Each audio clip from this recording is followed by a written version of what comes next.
अस्सलाम वालेकुम।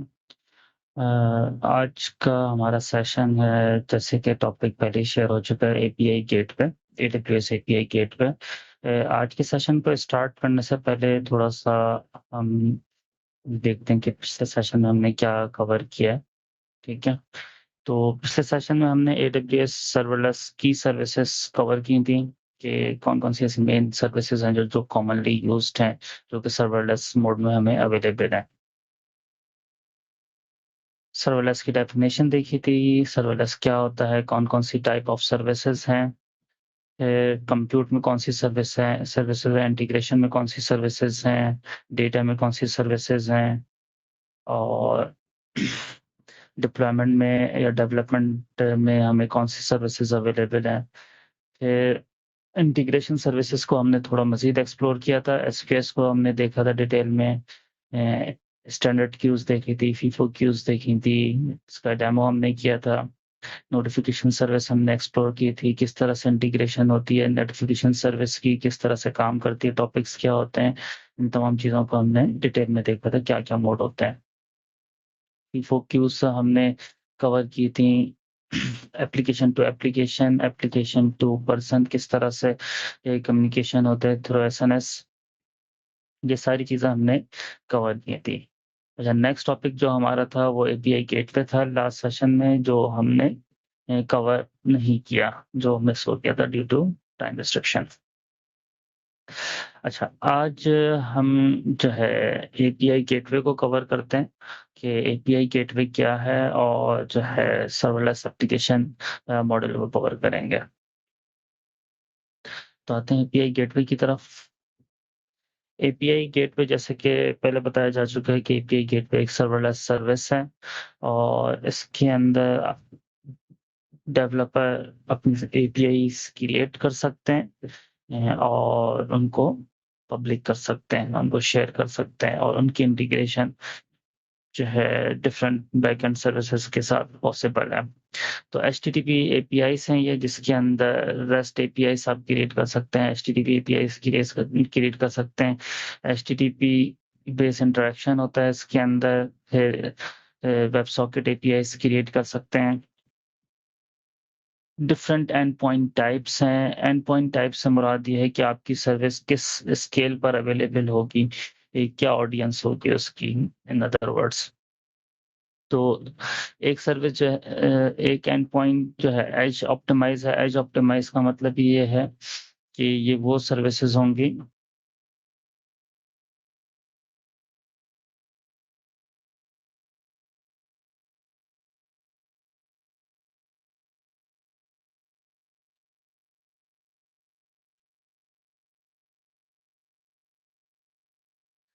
As optimise and points वो हैं जिसके अंदर एपीआई के ऊपर क्लाउड फ्रंट डिस्ट्रीब्यूशन काम कर रही होती है और आपकी एपीआई के जो है ओवरऑल द वर्ल्ड जो है डिस्ट्रीब्यूट कर देती है, जो क्लाउड फ्रंट का नेटवर्क है, और ताकि लेटेंसी कम हो डिफरेंट एंड पॉइंट्स से, क्योंकि आपकी एपीआई तो एक सिंगल रीजन में एग्जिस्ट कर रही होगी, लेकिन अगर किसी दूसरे रीजन से एक्सेस हो रहा होगा तो उसके अंदर लेटेंसी के चांसेस हैं। तो ऐसी सर्विसेज जो वर्ल्ड वाइड एक्सेसिबल हैं, उनके लिए ज़्यादा बेहतर है कि आप edge optimized API end point select करें। प्राइवेट एपीआई एंड पॉइंट्स वो हैं जो कि किसी पर्टिकुलर वीपीसी बीसी वीपीसी के ऊपर वर्क कर रहे होंगे, किसी वो पर्टिकुलर वीपीसी के अंडर वर्क कर रहे होंगे, ठीक है? उसका स्कोप उस पर्टिकुलर वीपीसी के अंदर होगा, आउट ऑफ द वीपीसी वो एक्सेसिबल नहीं हो सकेगा। अच्छा, तीसरी जो एंड पॉइंट है वो एक रीजनल एपीआई एंड पॉइंट है। रीजनल एपीआई एंड पॉइंट वो होता है जिसके अंदर आप को जो है क्लाउड फ्रंट डिस्ट्रीब्यूशन की ज़रूरत नहीं होती है और आपको पता होता है कि मेरी एपीआई जो है वो इसी पर्टिकुलर रीजन में एक्सेस होगी जहाँ पर ये क्रिएट हो रही है। इसका एक वे ऑफ यूज़ेज ये हो सकता है कि आप डिफरेंट रीजन्स के लिए डिफरेंट एंड पॉइंट्स या डिफरेंट एपीआईज़ क्रिएट कर सकते हैं और उनके ऊपर आप लोड बैलेंसर या जो है डीएनएस राउटर आप लगा सकते हैं, जो कि बेस्ड ऑन latency या based on some other models based on the एक आईपी एड्रेसेस वो राउटिंग कर सकता है कि कहाँ से रिक्वेस्ट आ रही है तो किस रीजन की रिक्वेस्ट को किस एंड पॉइंट पर जाना चाहिए एपीआई एंड पॉइंट पर।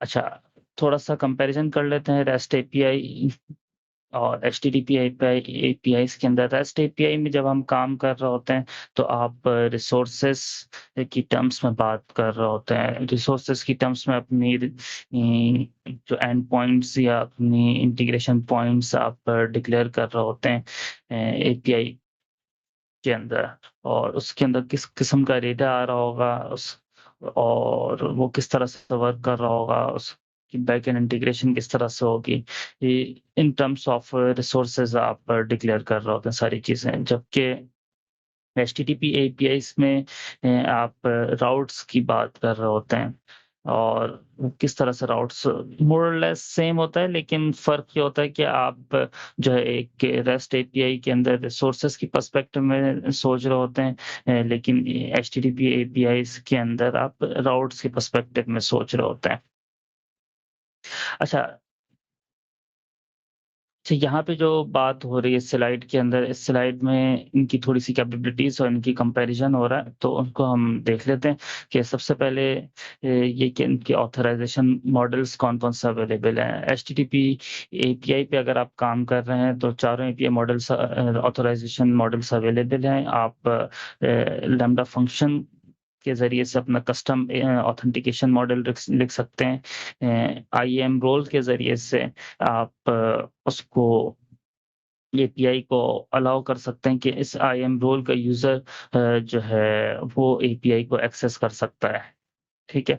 तो ये कोई सर्विस भी हो सकती है, ये कोई एंड यूज़र भी हो सकता है। अगर एंड यूज़र की तरफ से कॉल आ रही है तो उस एंड यूज़र के लिए नेसेसरी होगा कि वो एचटीटीपी हेडर के अंदर अपनी जो रिक्वेस्ट है उसको साइन करके उस सिग्नेचर को सिग वी4 के फॉर्म में ऑथराइजेशन हेडर इसके अंदर ऐड करें। फिर अमेज़न की एक अपनी सर्विसेज़ है कॉग्निटो।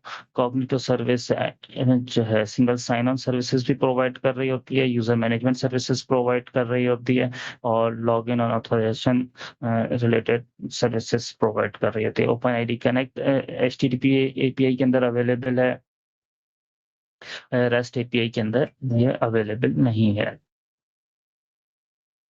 अच्छा, थोड़ा डिटेल मज़ीद कंपैरिज़न इसका करते हैं। इसके अंदर पब्लिक एचटीटीपी एंड पॉइंट्स को आप टारगेट कर सकते हैं। एचटीटीपी और रेस्ट के अंदर दोनों में लैम्डा फंक्शन के साथ आप इंटीग्रेशन कर सकते हैं। बैकएंड पे एडब्ल्यूएस सर्विसेज कोई सी भी, फॉर एग्जांपल एसक्यूएस की बेस को आप बैकएंड कर सकते हैं। मतलब बैकएंड पे आपकी एसक्यूएस चल रहा हो या एसएनएस चल रहा हो या और कोई सर्विस चल रही हो तो उसके फ्रंट पे आप एपीआई को रख सकते हैं ताकि डायरेक्ट आपकी बैकएंड सर्विसेज एक्सपोज ना हो।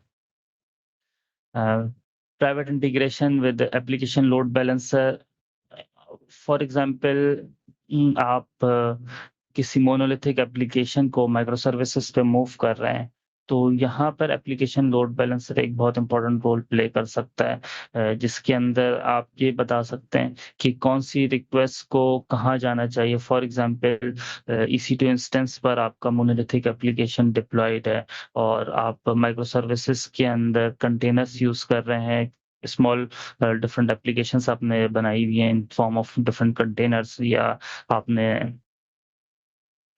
लैम्डा फंक्शंस यूज किए हुए हैं, तो वो चीजें आप एप्लीकेशन लोड बैलेंसर के जरिए से कंट्रोल कर सकते हैं कि कौन सी रिक्वेस्ट को कहाँ जाना चाहिए। जब आपकी कोई एपीआई रेडी हो जाती है या आप की एक नई माइक्रो सर्विस क्रिएट हो जाती है तो आप मोनोलिथिक एप्लीकेशन से मूव करके नई सर्विस पे आप मूव कर सकते हैं, अपनी एपीआई एंड पॉइंट को टारगेट कर सकते हैं। इसी तरीके से नेटवर्क लोड बैलेंसर है जो कि दोनों में अवेलेबल है। फिर क्लाउड मैप इंटीग्रेशन है, ये मुझे नहीं पता कि क्लाउड मैप सर्विस क्या कर रही होती है। फिर मॉकिंग है। मॉकिंग का मतलब यह है कि आपका जो एपीआई एंड पॉइंट है वो ड्यूरिंग टेस्टिंग आप जो है बैकएंड डेटाबेस बैकएंड सर्विसेज के साथ इंटीग्रेशन करने की बजाय आप उसको मॉक कर देंगे। ठीक है, यानी कि उनकी बिहाफ पे आपको रिजल्ट रिटर्न कर रहा होगा। अच्छा, फिर यूसेज प्लान्स हैं। यूसेज प्लान्स से मतलब ये है कि कौन सी क्लाइंट्स को आप कितना एक्सेस देना चाहते हैं। इस मकसद के लिए आप एपीआई कीज को यूज करना चाहते हैं कि डिफरेंट क्लाइंट्स को आप डिफरेंट एपीआई कीज देना चाहते हैं, और तो वो आपके पास ऑप्शन अवेलेबल है। कस्टम डोमेन्स अगर आप क्रिएट करना चाहते हैं या अपनी एपीआई को कस्टम डोमेन के थ्रू होस्ट करवाना चाहते हैं, तो वो ऑप्शन भी अवेलेबल है यहाँ पर। एपीआई कैशिंग, अगर आप की रिसोर्सेस का रिजल्ट जो है आप चाहते हैं कि कैश हो जाए, तो उसके लिए आप एपीआई कैशिंग यूज कर सकते हैं, जो कि एचटीटीपी एपीआई में अवेलेबल नहीं है। रेस्ट एपीआई के अंदर ये ऑप्शन अवेलेबल है, और उसके अंदर टाइम टू लीव आप दे सकते हैं कि कितने टाइम के बाद ये कैश एक्सपायर हो जाएगा। फिर request parameter transformation, for example different services हैं, जैसे कि लेट्स अज्यूम कि आप वेदर सर्विस यूज कर रहे हैं। अब weather service different public weather services available है, तो आपने अगर कुछ पैरामीटर्स लिए हुए हैं, वैसे एग्जांपल इस पर्टिकुलर यूजेज के लिए बहुत बड़ी एग्जांपल है, लेकिन जस्ट फॉर एक्सप्लेनेशन मैं दे रहा हूँ। तो प्लस पैरामीटर का सिंपल मतलब ये कि एक पैरामीटर को आपने ट्रांसफॉर्म कर दिया दूसरे पैरामीटर में, लेकिन इसका यूसेज आप डिफरेंट तरीके से कर सकते हैं। फॉर एग्जांपल जब आप वेदर सर्विसेज को कंज्यूम कर रहे हैं, तो एक वेदर सर्विस आपने उसके ऊपर अपना एपीआई क्रिएट की हुई है, और आप अगर कल को सोचते हैं कि मुझे ये चेंज करना है, मैं कोई दूसरी वेदर सर्विस यूज कर रहा हूँ, तो आप उन पैरामीटर्स को आप डिफरेंट तरीके से राउट कर सकते हैं। अच्छा, फिर अगर आप मोनोलिथिक एप्लीकेशन से माइक्रो सर्विसेज पे मूव कर रहे हैं, तो उसमें भी आप पैरामीटर ट्रांसफॉर्मेशन यूटिलाइज कर सकते हैं। रिक्वेस्ट बॉडी ट्रांसफॉर्मेशन के बैकएंड सर्विसेज कुछ और एक्सपेक्ट कर रही है। फॉर एग्जांपल एसक्यूएस एक्सपेक्ट कर रही है, एसक्यूएस फॉर्म में रिक्वेस्ट एक्सपेक्ट कर रही है, लेकिन आपका जो डेटा आपके एप्लीकेशन पर आ रहा है, वो सिंपल रिसोर्स बॉडी आ रहा है, the form of resource body या रिसोर्सेज का डेटा आ रहा है। फिर रिक्वेस्ट रिस्पॉन्स वैलिडेशन की रिक्वेस्ट किया जा रही है, रिस्पॉन्स क्या आ रहा है उनको वैलिडेट करना बेस्ड ऑन जो मॉडल्स बनाए हुए हैं, डेटा मॉडल्स जो पीछे बैकएंड पे वर्क कर रहे हैं रेस्ट एपीआई के थ्रू। टेस्ट इन्वोकेशन, टेस्ट आप जो है रेस्ट एपीआई से कर सकते हैं। क्रॉस रीजन रिसोर्स शेयरिंग की कॉन्फ़िगरेशन आप दोनों में कर सकते हैं। ऑटोमेटिक डिप्लॉयमेंट एचटीटीपी में अवेलेबल है। डिफ़ॉल्ट स्टेजिंग, डिफ़ॉल्ट राउट जो है ये एचटीटीपी एपीआई में अवेलेबल है। डिफ़ॉल्ट स्टेजिंग से मुराद ये है कि अगर आपने स्टेज डिफाइन नहीं किए, स्टेज से मुराद ये है कि एपीआई का एक ऐसा स्नैपशॉट या इस एपीआई का ऐसा वर्जन जो कि पब्लिकली टारगेटेबल हो सकता है, या कोई भी उसका कंज्यूमर उसको टारगेट कर सकता है। जब तक एपीआई डेवलपमेंट में वो कंज्यूमेबल फॉर्म में नहीं है, आपको जो है डिप्लॉय करना पड़ता है। तो डिप्लॉयमेंट जो होगी एपीआई की, वो in the form of stage होगी। आप उसको स्टेज पे अवेलेबल करेंगे, तो इसमें जो है डिफ़ॉल्ट स्टेजिंग अवेलेबल है, डिफ़ॉल्ट राउट अवेलेबल है। Custom gateway responses rest APIs के अंदर अवेलेबल है। Canary release deployment rest APIs में अवेलेबल है। कैनरी रिलीज से मुराद ये है कि आपने एक कोई नया एंड पॉइंट क्रिएट किया, या कोई नया मेथड एक्सपोज किया किसी एंड पॉइंट पर, किसी रिसोर्स के ऊपर, या कुछ चेंजेस की इंटीग्रेशन से रिलेटेड, तो आप उस वर्जन को पब्लिश कर दें उस एपीआई को, और इस पब्लिश्ड वर्जन को आप चाहते हैं कि इसके ऊपर सारी की सारी रिक्वेस्ट ना आए, बल्कि एक कुछ स्मॉल परसेंटेज इसके ऊपर ट्रांसफर हो, ताकि अगर बिल्कुल इसके अंदर कुछ प्रॉब्लम है, कुछ बग है, तो तमाम क्लाइंट्स इसके ऊपर इफेक्ट ना हो। और अगर जैसे ही आपको उसके ऊपर कोई इशू नजर आता है, तो आप उसको रोल बैक करते हैं। फिर टीएलएस ऑथेंटिकेशन दोनों में अवेलेबल है। सर्टिफिकेट्स की सपोर्ट एचटीटीपी रेस्ट एपीआई में अवेलेबल है। वेब एप्लीकेशन फायरवॉल की सपोर्ट रेस्ट एपीआई में है। रिसोर्स पॉलिसीज के पर्टिकुलर रिसोर्सेज पे आप राइट्स एलोकेट कर सकते हैं कि कौन सी जो है कौन से यूज़र्स या कौन सा कंज़्यूमर किस एंड पॉइंट को टारगेट कर सकता है। अच्छा, एचटीटीपी एपीआईज़ जो है वो रीजनल लेवल पर अवेलेबल हैं, रेस्ट एपीआईज़ जो है रीजनल भी हैं, एज ऑप्टिमाइज़्ड भी हैं और प्राइवेट भी हैं। फिर मॉनिटरिंग की जब बात आती है तो एचटीटीपी एपीआई के ऊपर आप क्लाउड वॉच लॉग्स को मॉनिटर क्लाउड वॉच लॉग्स के फॉर्म में मॉनिटर कर सकते हैं। रेस्ट एपीआईज़ को जो है किनेसिस फायरहोस्ट पे आप टारगेट करवा सकते हैं। एग्जीक्यूशन लॉग्स आप देख सकते हैं इसकी, क्लाउड वॉच मैट्रिक्स देख सकते हैं दोनों की, और एक्स-रे जो है वो रेस्ट एपीआई के ऊपर अवेलेबल है। एक्स-रे वो सर्विस है जिसके अंदर आप डिटेल इनसाइट्स देख सकते हैं रिक्वेस्ट एंड रिस्पॉन्स की। अच्छा, अब स्टेज वेरिएबल्स की तरफ बाद में आएँगे। पहले जो है हम कुछ डॉक्यूमेंटेशन से चीज़ें देख लें कि किस तरह से काम होता है, और फिर अपना एक सेपरेट डेमो हम उसके ऊपर रखेंगे। अच्छा, कुछ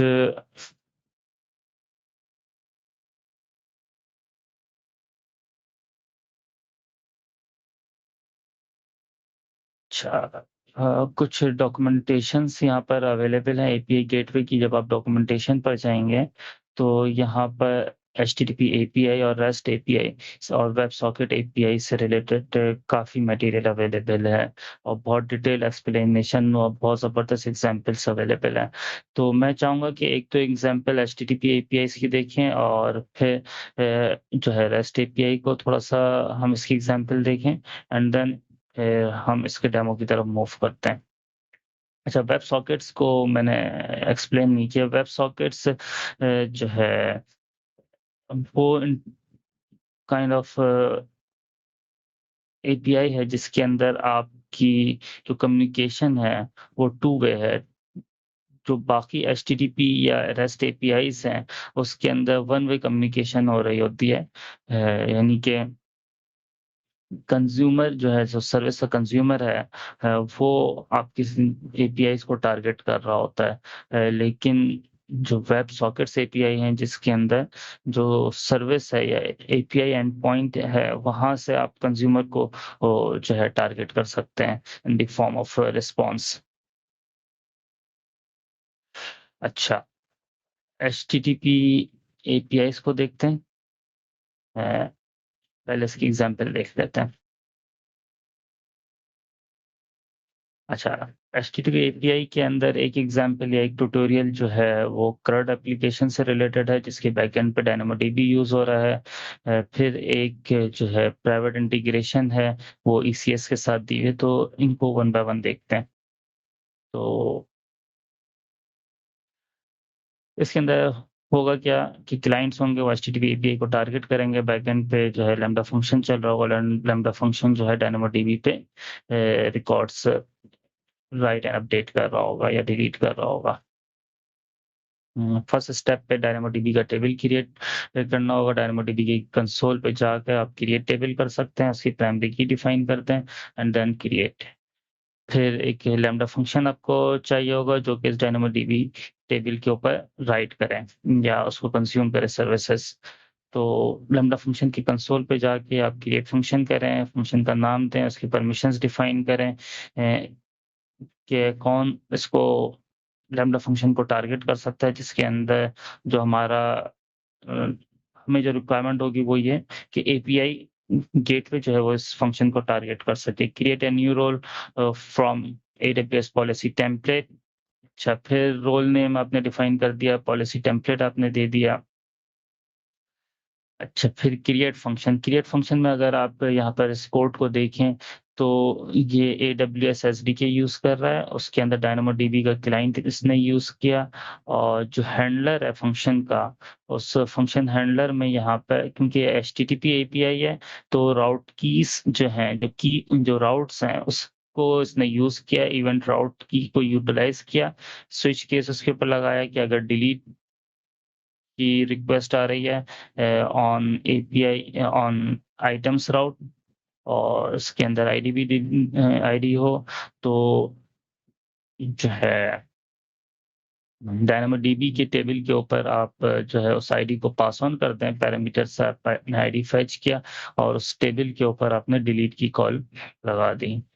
फिर जो है जब भी कॉल कंप्लीट हो जाए तो आपने एक बॉडी इसकी तैयार कर ली और इस ब्लॉक को टर्मिनेट कर दिया यहाँ पर। फिर गेट रिक्वेस्ट के अंदर आप पीछे जो DynamoDB का टेबल है उससे उस पे आप आईडी पास कर रहे हैं और उस आईडी के अगेंस्ट में जो रिकॉर्ड्स हैं वो फेच कर रहे हैं।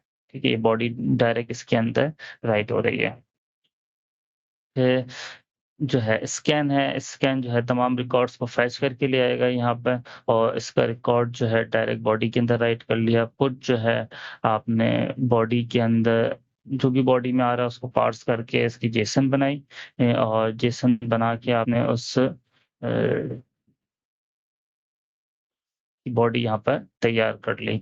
उसकी आईडी पुट कर दी, प्राइस और नेम जो भी आइटम से रिलेटेड है उसका टेबल यहाँ पे डिफाइन किया और पुट की रिक्वेस्ट मेथड अपने यहाँ पे कॉल कर लिया और उसका जो रिस्पॉन्स है जो आईडी की फॉर्म में वो आपने यहाँ पर राइट कर दिया। अच्छा, फिर ये एक लैम्डा फंक्शन हो गया। फिर HTTP एंड पॉइंट यहाँ पर क्रिएट किया गया है। HTTP एंड पॉइंट के अंदर जो है आप API गेटवे के कंसोल पे गए हैं, क्रिएट एपीआई किया, HTTP एपीआई सेलेक्ट किया, एपीआई नेम दिया और फिर राउट कॉन्फ़िगर किए जो कि यहाँ पर डिफाइंड है इस तरह से। और राउट कॉन्फ़िगर करने के बाद इसको आपने क्रिएट कर दिया। अच्छा, राउट कौन-कौन से डिफाइंड है ये जैसे हम ऊपर देख चुके हैं, ये राउट्स डिफाइंड है।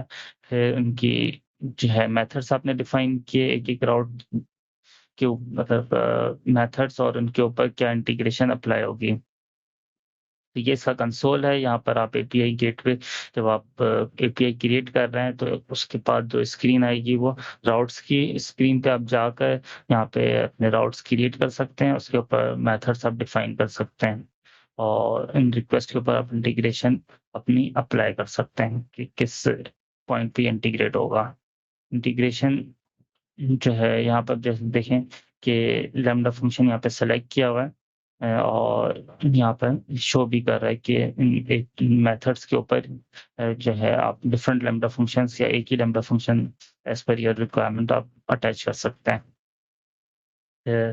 आप जो है टेस्ट करना हो तो जो उसका यूआरएल होगा उस यूआरएल आप पहले डिप्लॉय करेंगे और फिर डिप्लॉय करने के बाद फिर आप उस यूआरएल को इन्वोक कर सकते हैं।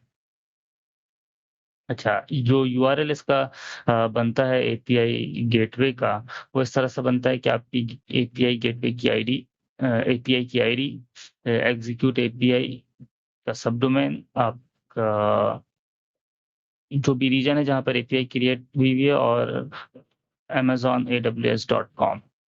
ठीक है। ये इसका एपीआई का एंड पॉइंट होगा और इसके ऊपर जो है जो स्टेज है यहाँ पर जैसे एपी डिफ़ॉल्ट स्टेज अवेलेबल है इसके लिए, तो ये डिफ़ॉल्ट के ऊपर आप इसको जो है ये टारगेट हो जाएगा। अच्छा, फिर आप इसको जो है कमांड लाइन से कॉल कर सकते हैं इन एपीआई एंड पॉइंट्स को। ठीक है, तो ये एक जो है API and HTTP and point का यूसेज है। फिर एक इंटीग्रेशन जो है ईसीएस के साथ दी हुई है या प्राइवेट इंटीग्रेशन दी हुई है कि आपकी सर्विस जो है एक प्राइवेट वीपीसी में वर्चुअल प्राइवेट क्लाउड के अंदर होस्टेड है in the form of ECS या ईसीएस नहीं हो तो आप कोई और दूसरी फॉर्म भी हो सकती है। फॉर एग्जाम्पल EC2 इंस्टेंस पे आपकी कोई वेब एप्लीकेशन चल रही है, रेस्ट एपीआई चल रही है या HTTP एपीआई चल रही है तो आप उसको अगर एक्सपोज करना चाहें तो आप उसको एक्सपोज कर सकते हैं यहाँ पर। तो क्लाइंट की रिक्वेस्ट HTTP एपीआई पे आएगी, वीपीसी लिंक पे ये फॉरवर्ड होगी, उस वीपीसी लिंक से जो है लोड बैलेंसर पे आप फॉरवर्ड करेंगे और फिर वो लोड बैलेंसर से जो भी ईसीएस सर्विस है वहाँ पे फॉरवर्ड हो जाएगी जो कि उसका एंड पॉइंट होगा। इसके स्टेप्स क्या होंगे? सबसे पहले आप ईसीएस का क्लस्टर क्रिएट करेंगे, क्लस्टर के बाद सर्विस क्रिएट करेंगे और सर्विस क्रिएट करने के बाद आप उस सर्विस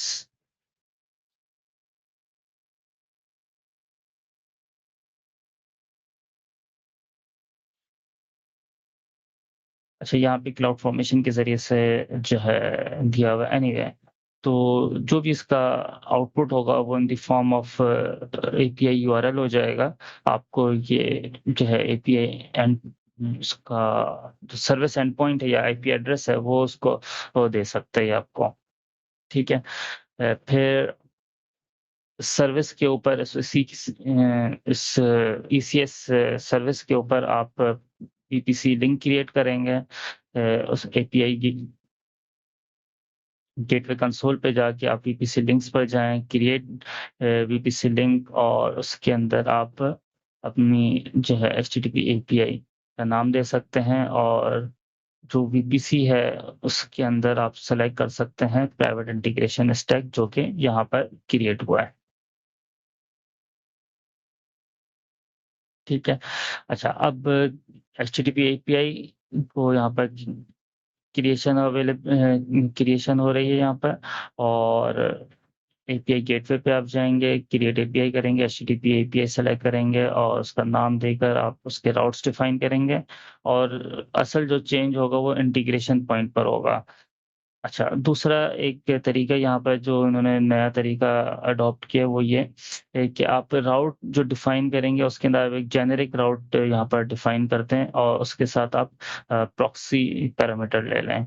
ये प्लस साइन का मतलब ये है कि ये प्रॉक्सी है, और ये ग्रीडी पाथ कहलाता है। ग्रीडी पाथ का मतलब ये है कि जितने भी सब राउट्स होंगे वो तमाम सब राउट्स की को ये रिप्रेजेंट कर रहा होगा।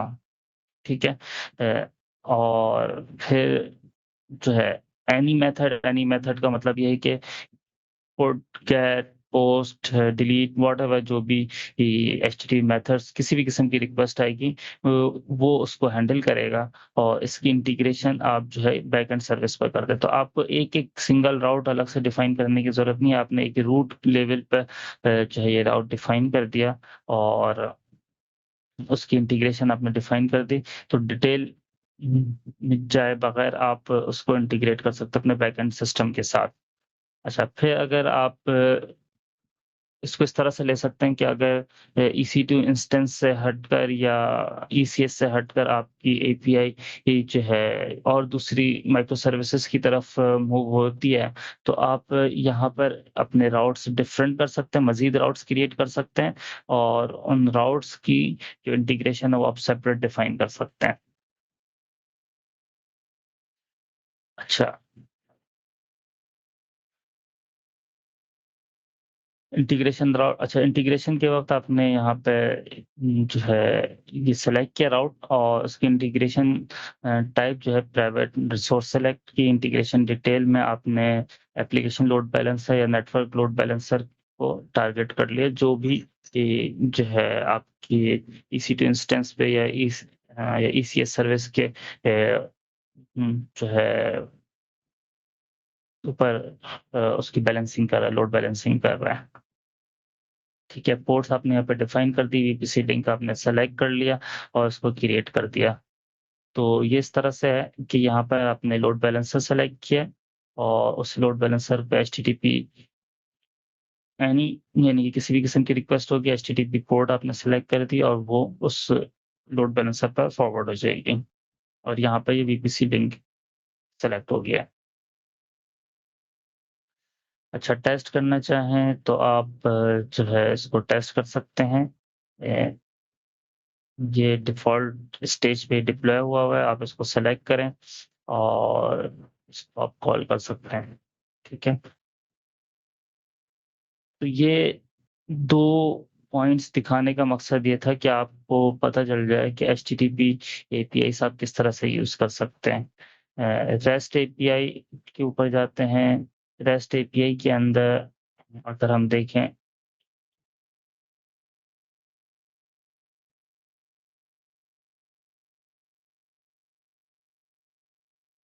तो इसका डेमो हम खुद ही देख लेंगे। ठीक है।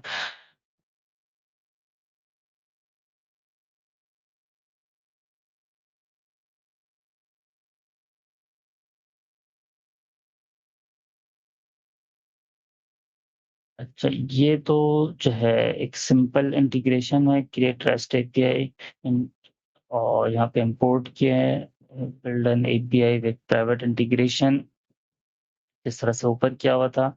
और ये कैलकुलेटर एपीआई बनाई हुई है, create rest API with S3 proxy, create a REST API with Amazon Kinesis proxy और build a private API। अच्छा, किसी को भी देख लेते हैं इसमें से और ये किस तरह से काम कर रहा है। अच्छा, जब आप क्रिएट एपीआई की स्क्रीन पर आएंगे तो आप एग्जाम्पल से आप जो है क्रिएट कर सकते हैं इसको, और ये स्वेगर की फॉर्म में होगा। अ, आप उसको ओपन एपीआई डेफिनेशन या स्वेगर आप कह सकते हैं, उस फॉर्म में आप इसको इनपुट देंगे और जो है आप एग्जिस्टिंग स्वेगर से इंपोर्ट कर सकते हैं या एग्जिस्टिंग एपीआई को आप जो है यहाँ पे क्लोन कर सकते हैं, या एग्जाम्पल जो दी है वहां से आप इसको इंपोर्ट कर सकते हैं। और जो इसके अंदर दिया हुआ है वो वैलिडेट होगा, और फिर वैलिडेट होने के बाद ये आपके तमाम रिसोर्सेस आ गए। स्लैश का मतलब है रूट, उसके अंदर जो है गेट दिया हुआ है, फिर पेट्स का एक जो है रिसोर्स डिफाइन की हुई है, और इन रिसोर्सेस के पीछे जो है फिर ये जो राउट्स दिए हुए हैं उन राउट्स के साथ आप इंटीग्रेशन दे सकते हैं। अच्छा, हर जो रिसोर्स दी हुई है उस रिसोर्स की एक डेफिनेशन भी ये जो है आपको क्रिएट करनी होगी, और यहाँ पर दी हुई नहीं है। एनीवे, हम चलते हैं और हम इसको एक्सप्लोर करते हैं। ठीक है।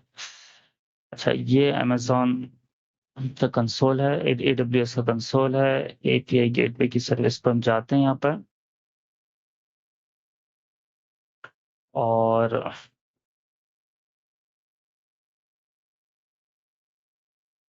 अभी हमारी कोई एपीआई नहीं है, ब्लैंक है। तो सबसे पहले एक HTTP एपीआई हम क्रिएट कर लेते हैं, फिर एक REST एपीआई क्रिएट कर लेंगे। अच्छा, अब ये जो एपीआई हम क्रिएट कर रहे हैं ये किस पॉइंट से इंटीग्रेट करेगी, ये HTTP पे इंटीग्रेट करेगी या लैम्बडा पे। तो अभी फिलहाल हम HTTP ले लेते हैं, और जितने भी राउट्स होंगे, जितने भी मेथड्स होंगे, उन तमाम मेथड्स के लिए आप जो है एनी सेलेक्ट कर सकते हैं, या अगर आप स्पेसिफिक मेथड देना चाहते हैं तो स्पेसिफिक मेथड दे सकते हैं। अच्छा, यहाँ पर हम एक काम ये करते हैं कि हम जो है गूगल का एंड पॉइंट देते हैं, google.com, और इसका मतलब ये है कि आप कोई सा भी एंड पॉइंट दे सकते हैं यहाँ पर, और एपीआई का नाम दे देते हैं टेस्ट HTTP।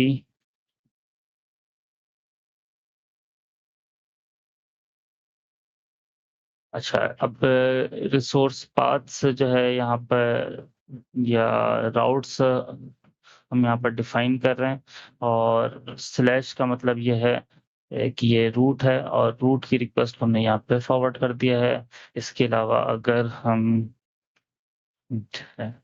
याहू लिखें तो इसको हम अ, तो हमने पीछे डिफाइन नहीं किया। एनीवे, हमें फिलहाल यही लेना पड़ेगा। अगर हम पीछे जाएं तो हम एक और इंटीग्रेशन पॉइंट डिक्लेयर कर सकते हैं।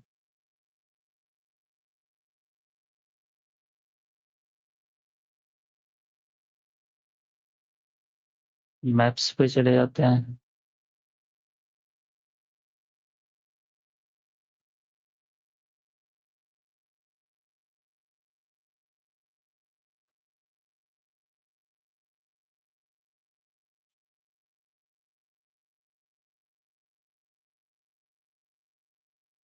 मेथड एनी सेलेक्ट कर लिया यहाँ पे, उसको नेक्स्ट किया। अच्छा, ये एग्जांपल यहाँ पे शो करने का मकसद ये है कि अगर आप किसी थर्ड पार्टी के साथ इंटीग्रेट कर रहे हैं तो आप उस थर्ड पार्टी के ऊपर अपना एक रैपर जो है एचटीटीपी एपीआई का चढ़ा सकते हैं, ताकि आप अगर थर्ड पार्टी को किसी दूसरी थर्ड पार्टी से या किसी और सर्विस के साथ किसी और सर्विस से रिप्लेस करना चाहते हैं, तो वो आप काम कर सकते हैं, नंबर 1।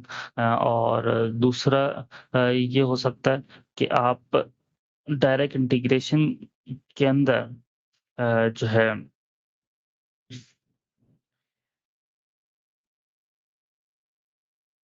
आपको जो है एक तो अपनी एप्लीकेशन के अंदर उन एंड पॉइंट्स को राइट करना पड़ेगा, कॉन्फ़िगरेशन में राइट करना पड़ेगा। इंस्टेड आप जो है डायरेक्ट अपनी एपीआई गेटवे के साथ इंटीग्रेट करें, ताकि इसके अंदर मॉनिटरिंग भी आपको अवेलेबल हो सके। तो बहुत सारी सर्विसेज अवेलेबल हैं इसमें मॉनिटरिंग और लॉगिंग से रिलेटेड, ताकि क्या इन हो रहा है, क्या आउट हो रहा है, वो सारा कुछ आप देख सकते हैं, कि हेल्थ मॉनिटर कर सकते हैं।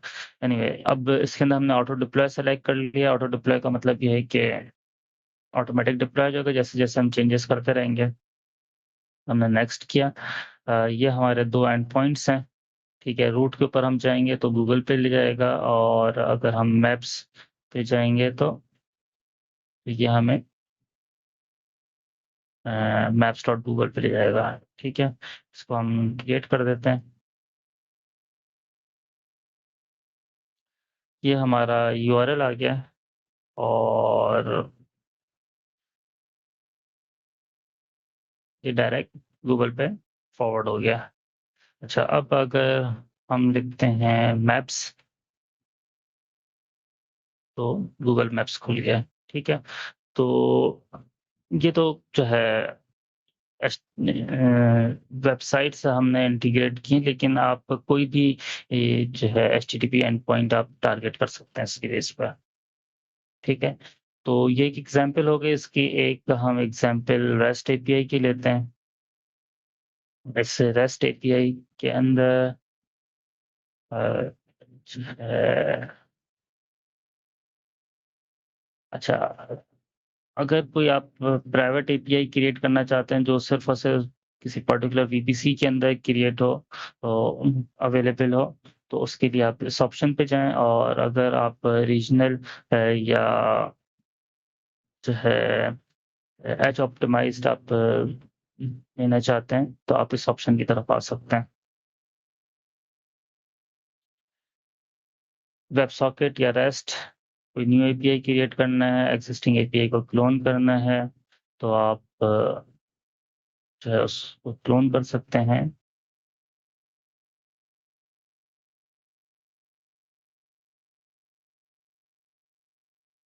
अच्छा, फिर किसी जो है स्वैगर की फॉर्म में या ओपन एपीआई की फॉर्म में अगर आपके पास है, तो आप उस स्वैगर फाइल को यहाँ पर पुट कर सकते हैं, वो उसे इम्पोर्ट कर लेगा।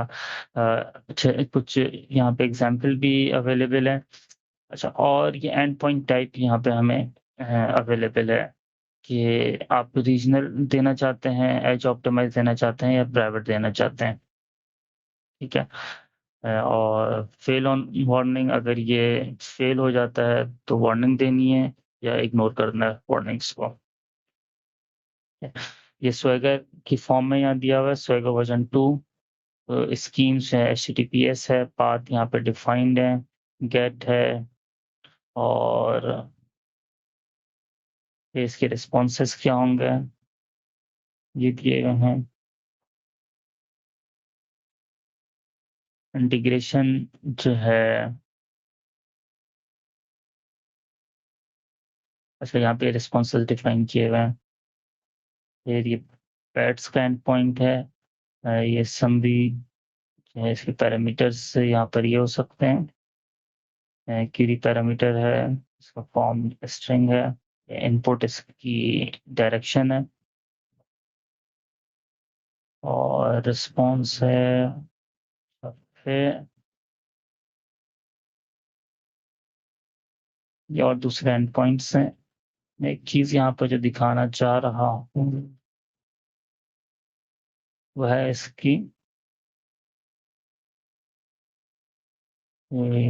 डेफिनेशंस। डेफिनेशंस जो है, ये आपका जो रिसोर्स है उसके फॉर्मेट्स को डिफाइन कर रहा है।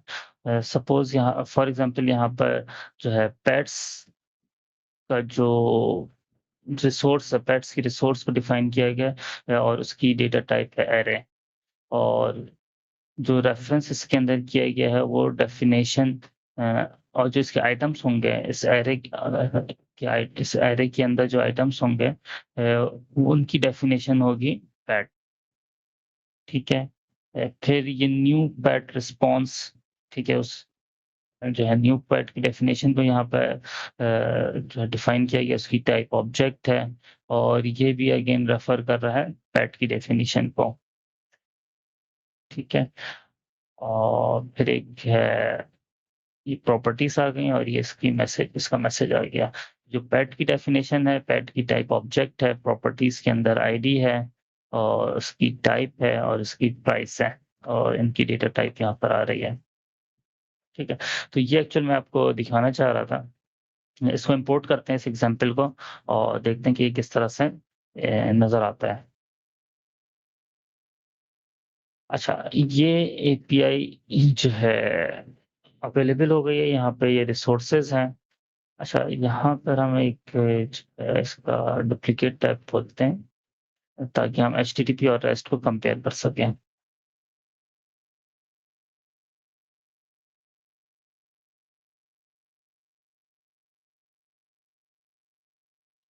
ठीक है।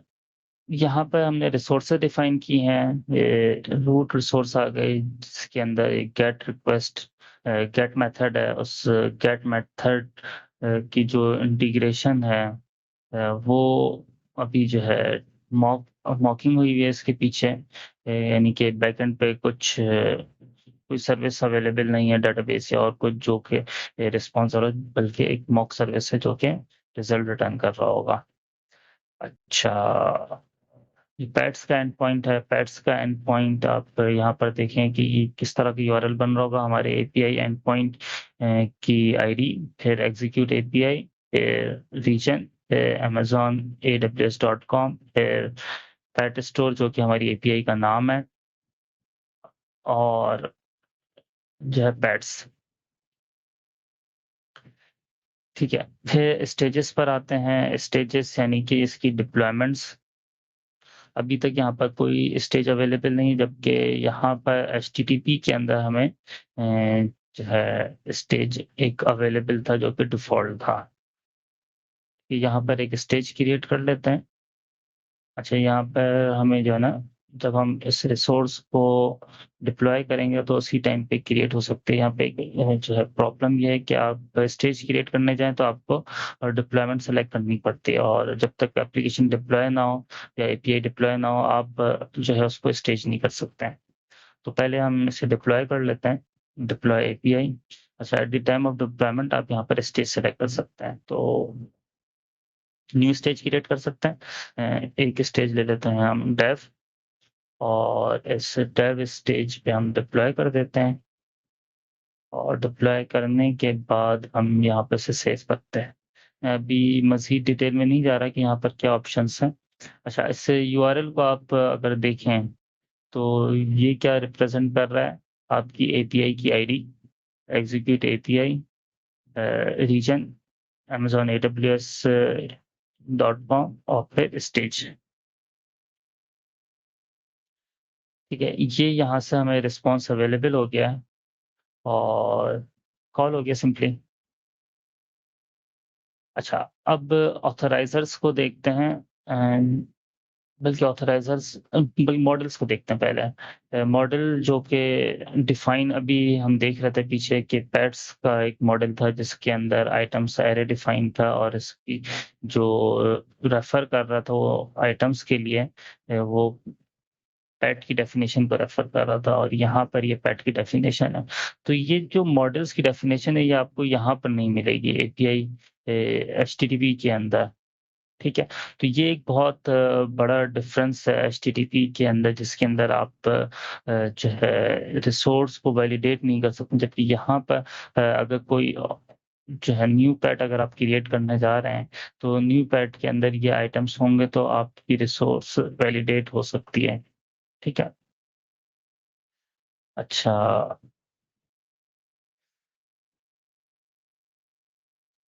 अच्छा, ये हमारे स्टेजेस हैं। स्टेजेस के अंदर ये कुछ सेटिंग्स हैं। ये लॉग ट्रेसिंग है। एक्सरे आप इनेबल कर सकते हैं। आप access custom access logs enable कर सकते हैं। फिलहाल इसको डिसेबल करते हैं। Log full request response data, अगर आप डिबगिंग कर रहे हैं तो ये बहुत जो है ज़बरदस्त हो सकता है। लॉग लेवल एरर्स देने या इन्फो इन्फो का मतलब ये कि एरर्स भी आ रहे होंगे और इंफॉर्मेशंस भी आ रही होंगी। तो इन्फो लेते हैं यहाँ पे क्लाउड वॉच मैट्रिसेस से हम सेलेक्ट करते हैं और इसको सेव कर देते हैं। अच्छा, कैनरी डिप्लॉयमेंट आप जो है अगर मल्टीपल डिप्लॉयमेंट्स हुई हुई हैं तो आप कैनरी को सेलेक्ट कर सकते हैं कि प्रीवियस जो डिप्लॉयमेंट है उसमें और इसके अंदर आप जो न्यू डिप्लॉयमेंट है उसमें से कितना परसेंटेज आप न्यू डिप्लॉयमेंट पर देना चाहते हैं। स्टेज वेरिएबल्स को भी हम आगे कंज्यूम करेंगे, देखते हैं वो किस तरह से काम करता है। तो अच्छा, ये देख लिया हमने गेटवे रिस्पॉन्सेस। गेटवे रिस्पॉन्सेस ये वही हैं जो हमारी एपीआई के अंदर डिफाइन थे कि किस जो है कौन कौन से टाइप ऑफ रेफरेंस रिस्पॉन्सेस हम यहाँ पर अपने एपीआई से दे सकते हैं। अच्छा, ये डैशबोर्ड है। डैशबोर्ड के ऊपर आपको जो है एपीआई कॉल्स नज़र आ जाएंगी।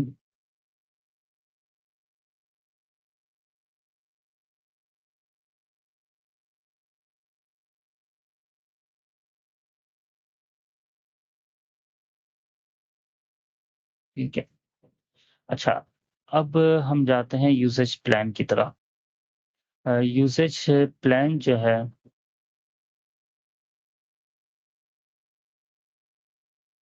तो ये एक मैंने पहले क्रिएट किया था। हैरत ये कि ये अभी भी अवेलेबल है। एनीवे, तो कोई भी यूसेज प्लान आपने क्रिएट करना हो तो आप यहाँ पर क्रिएट का बटन प्रेस कर सकते हैं। आप जो है प्लान का नाम दे सकते हैं, जैसे बेसिक है, प्रीमियम है, डिफरेंट प्लान्स आप क्रिएट कर सकते हैं। और उसकी थ्रॉटलिंग डिफाइन कर सकते हैं, यानी कि लिमिट्स आप डिफाइन कर सकते हैं कि कितनी रिक्वेस्ट अलाउ हो सकती हैं। तो रिक्वेस्ट पर सेकंड फॉर एग्जांपल हम यहाँ पर डिफाइन करते हैं कि इसको बेसिक दे देते हैं और रिक्वेस्ट पर सेकंड हम कहते हैं कि 1 रिक्वेस्ट पर सेकंड। ठीक है। और बर्स्ट साइज जो है, तो बर्स्ट साइज का मतलब ये है कि एक वक्त में वो कितनी रिक्वेस्ट को जो है अपने बर्स्ट की बकेट के अंदर स्टोर कर सकता है, और जैसे ही वो बकेट फिल होगी एट द टाइम तो वो जो है एरर थ्रो कर देगा। ठीक है, टू मैनी रिक्वेस्ट का। और कोटा अगर आप सेट करना चाहते हैं, फॉर एग्जांपल आप कहते हैं भाई 100 रिक्वेस्ट पर डे या पर वीक या पर मंथ, जो भी आप इसके अंदर काउंट देना चाहते हैं। ठीक है। और इसको हमने क्रिएट कर लिया। अच्छा, अब जो है इसके साथ आप स्टेज को सेलेक्ट कर लें जो भी आपकी डिप्लॉयमेंट है। बेस्ट स्टोर की एपीआई को हमने सेलेक्ट किया और किस स्टेज के ऊपर ये अप्लाई होगी इसको हमने सेलेक्ट कर लिया। ठीक। और देन नेक्स्ट, एपीआई कीज अगर आप क्रिएट करना चाहते हैं तो एपीआई कीज दे दें। अच्छा, अब जो हमारा एंड पॉइंट है डेव, उसके ऊपर 1 रिक्वेस्ट पर सेकंड का हमने जो है एक कैप लगाया हुआ है। तो उसको देखते हैं कि किस तरह से काम करता है।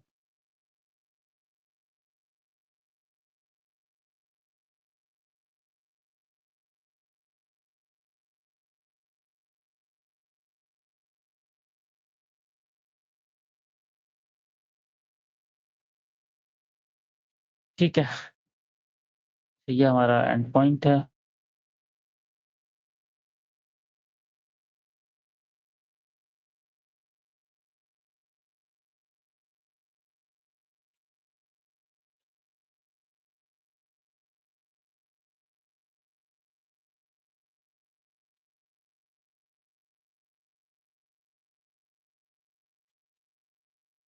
फिडलर के अंदर डिटेल में जो है उसका डेटा नज़र आ जाएगा कि किस तरह से ये परफॉर्म कर रहा है, तो फिडलर को यूज़ कर लेते हैं। ये 200 का रिस्पॉन्स आ गया इसके ऊपर।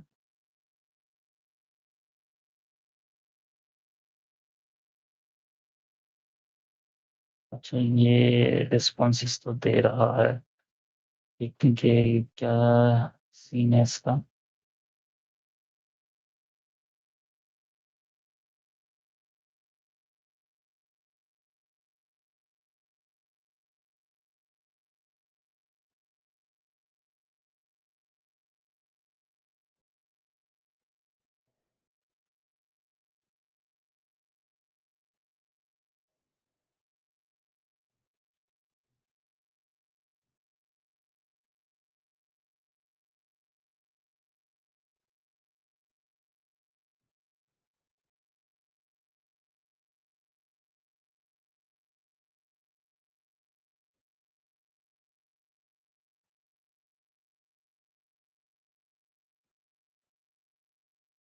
शायद ये रिकॉग्नाइज नहीं कर पा रहा है कि ये कौन से प्लान से रिक्वेस्ट आ रही है। एक्सपेक्टेशन ये थी कि जो हमारी डिप्लॉयमेंट उससे ये रिकॉग्नाइज कर लेगा।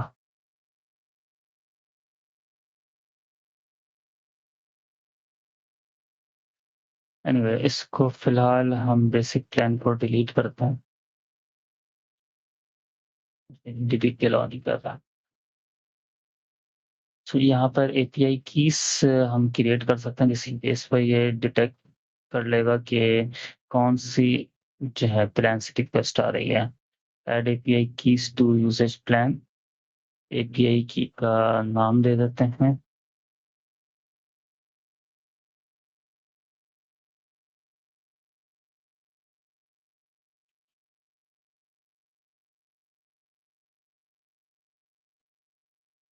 सॉरी, एपीआई कीज हमें यहाँ पे क्रिएट करनी पड़ेंगी। क्रिएट एपीआई की आप इंपोर्ट भी कर सकते हैं।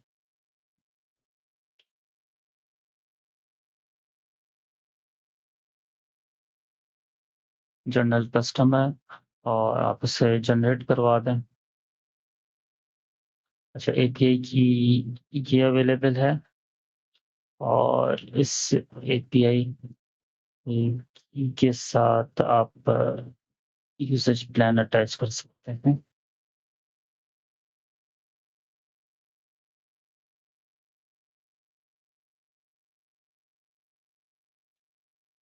बेसिक प्लान हमने इसके साथ अटैच किया। तो ये इसके साथ अटैच तो हो गया है। अब हम वापस से जाते हैं पैट स्टोर पे, और अपने रिसोर्सेस के ऊपर हमें एपीआई की इनेबल करनी पड़ेगी। सपोज हम जो है इस एंड पॉइंट पर जाते हैं, और यहाँ पर हमने कहा कि एपीआई की रिक्वायर्ड। हमने एपीआई की रिक्वायर्ड किया, तो ये अप्लाई हो गया है। अप्लाई करने के बाद हम इसे फिर डिप्लॉय कर देते हैं, और अब देखते हैं। तो यहाँ पे सेव करना भी ज़रूरी है। अब देखते हैं कि यहाँ से क्या रिस्पॉन्स आ रहा है।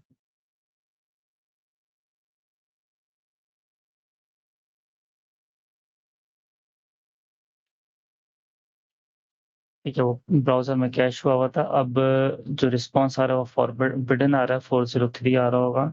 यहाँ पर हम देख लेते हैं। ठीक है, ये 403 का रिस्पॉन्स आ रहा है इस एपीआई की रिक्वेस्ट के ऊपर। अच्छा, अब जो है इसको रिक्वेस्ट करने का हमने कहा कि भाई हमें जो है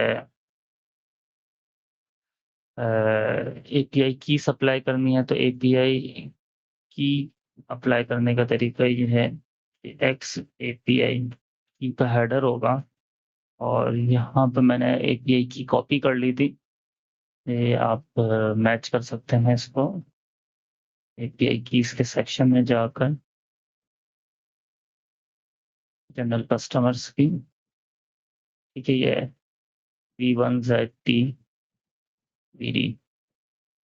और ये एपीआई की हमने यहाँ पर अप्लाई किया है। अब एपीआई की के साथ देखते हैं रिस्पॉन्स।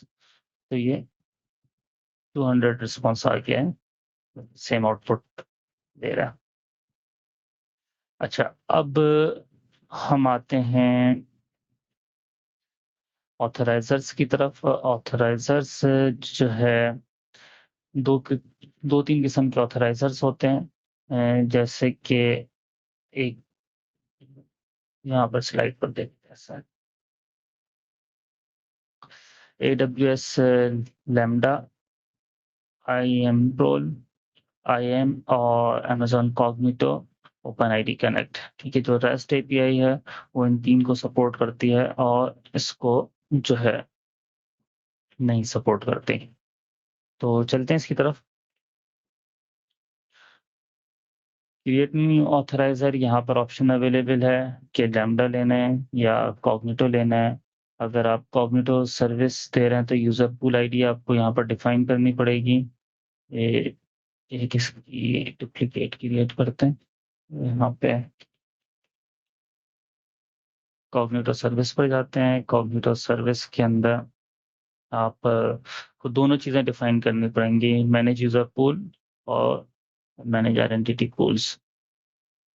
तो मैनेज यूजर पूल के अंदर जब आप जाएंगे तो यहाँ पे आप क्रिएट कर लें और पूल नेम दे दें।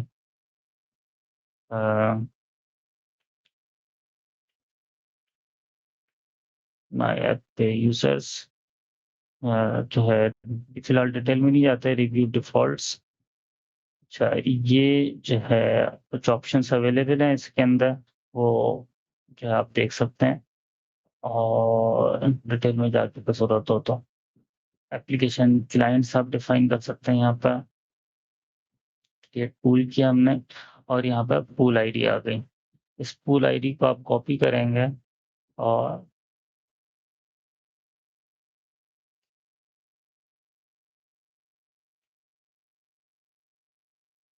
जो है यहाँ पर सेलेक्ट कर लेंगे। Select the Cognito user pool that will authenticate.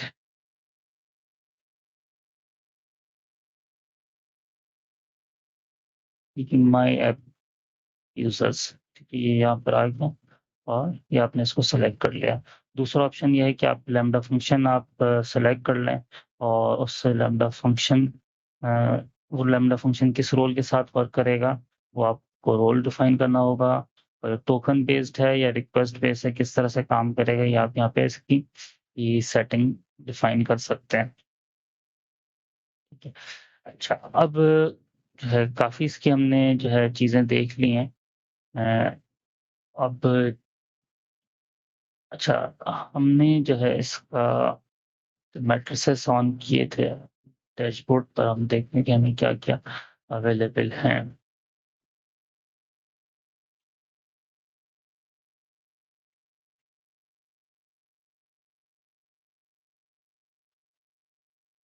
X ray पर जाते हैं।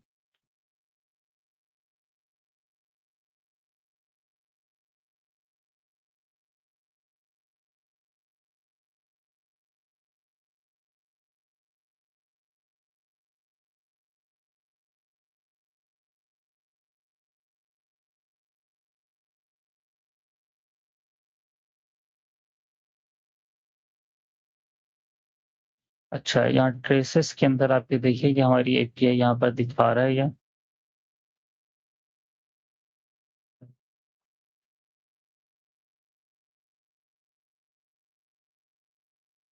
इस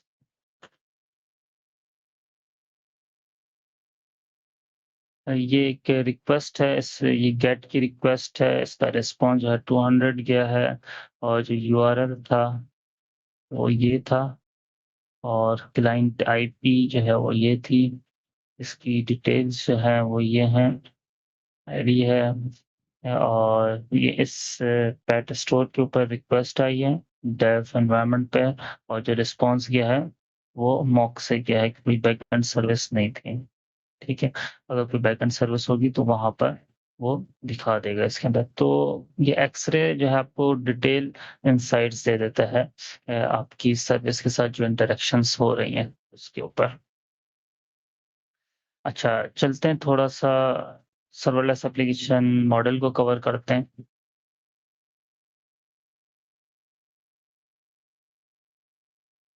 ये एक सैंपल है जो कि मैंने विजुअल स्टूडियो से क्रिएट किया है, और ये इसके अंदर एक टेम्पलेट डिफाइन है। पहले मैं इस टेम्पलेट को आपको दिखाता हूँ, और फिर हम जो है विजुअल स्टूडियो से similar kind of Sam application create करते हैं।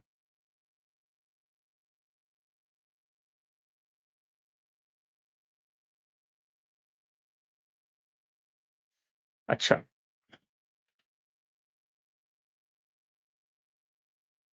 सबसे पहले तो ये कि यहाँ पे सबसे ऊपर जो टॉप पे इंफॉर्मेशन ये बता रहा है, उससे ये बता रहा है कि ये जो है, अच्छा, जो सैम टेम्पलेट होता है, सैम टेम्पलेट जो है सर्वलेस एप्लीकेशन मॉडल टेम्पलेट, ये एक क्लाउड फॉर्मेशन की ही एक्सटेंशन है। आप इसके अंदर क्लाउड फॉर्मेशन की तमाम पैरामीटर्स, तमाम चीज़ें यूज़ कर सकते हैं। लेकिन सैम क्योंकि सर्वलेस को जो है आसान करने के लिए, उसकी एडॉप्टेबिलिटी को बढ़ाने के लिए क्रिएट किया गया है। तो इसके अंदर बहुत सारे ऑप्शंस आपको जो है इजी मिलेंगे, जिसकी अगर आप क्लाउड फॉर्मेशन में अगर डिटेल में जाए तो बहुत लंबी चौड़ी डिटेल्स होंगी उसकी क्रिएशन और उसकी मैनेजमेंट के लिए। तो ये बता रहा है कि ये ट्रांसफॉर्म होगा in the form of AWS serverless. ठीक है, डिस्क्रिप्शन इसकी आ गई, AWS serverless API that exposes, ये वो ठीक है, डिटेल्स आ गई यहाँ पे। अच्छा, अब ये पैरामीटर्स हैं। इन पैरामीटर्स के अंदर शुड क्रिएट टेबल, ठीक है, क्रिएट टेबल्स का ऑप्शन आ रहा है यहाँ पर। और अच्छा, ये पैरामीटर्स से ये वो हैं जो ये यूजर से इनपुट लेगा at the time of deployment. और ब्लॉक टेबल नेम ये क्रिएट करेगा, इसकी टाइप पे। अच्छा, ये सारे इनपुट्स हैं जो ये यूजर स्क्रीन से ये इनपुट जो है रिक्वायर कर रहा होगा to further execute this template. तो ये पैरामीटर्स ये सारे वो शो कर रहा है। तो टेबल क्रिएट करना है या नहीं करना है, टेबल का नाम क्या होगा, रीड कैपेसिटी क्या होगी, राइट कैपेसिटी क्या होगी, ये उस डायनामोडीबी टेबल के लिए। कंडीशन जो है यहाँ पे लगा है कि अगर क्रिएट टेबल का पैरामीटर इक्वल करता है जो है ट्रू के, ठीक है, और यहाँ पे इसको रेफर किया गया है इस पैरामीटर के साथ। तो अगर ये ट्रू होता है तो जो है ये आपके पास एक कंडीशन आ गई क्रिएट टेबल ब्लॉक। और अ, इसकी केस में क्या होगा, टेबल नेम जनरेटेड जो है, ये अच्छी सारी कंडीशंस हैं। तो इन कंडीशंस के ऊपर ये एक्शंस ले लेगा। Create table block, table name generated, ये इस ब्लॉक टेबल नेम के ऊपर जो है वर्क कर रहा होगा। फिर रिसोर्सेस, अब ये वो रिसोर्सेस हैं जो ये क्रिएट करेगा। पैरामीटर्स को हम यहाँ से बंद करते हैं, कंडीशंस को बंद करते हैं, रिसोर्सेस को देखते हैं। अब ये एक रिसोर्स यहाँ पे इसने डिफाइन की है गेट ब्लॉक्स। गेट ब्लॉक्स की जो टाइप इसने डिफाइन की है वो है AWS सर्वरलेस फंक्शन। ठीक है, लैम्डा फंक्शन इसने डिफाइन किया, उसकी प्रॉपर्टीज क्या होंगी, उसके अंदर एक जो है हैंडलर होगा जो कि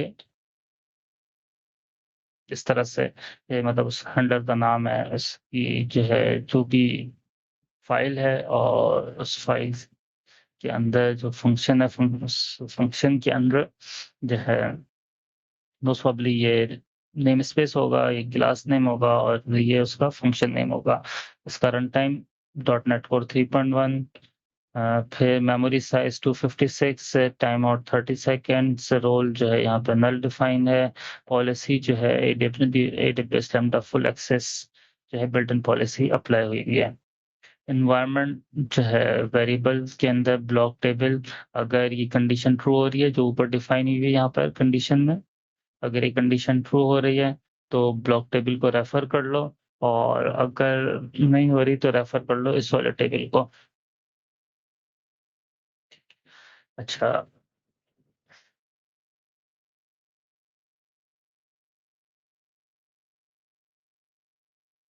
ये एक रिसोर्स डिफाइन हुई और मैं जो यहाँ पर दिखाना चाह रहा हूँ वो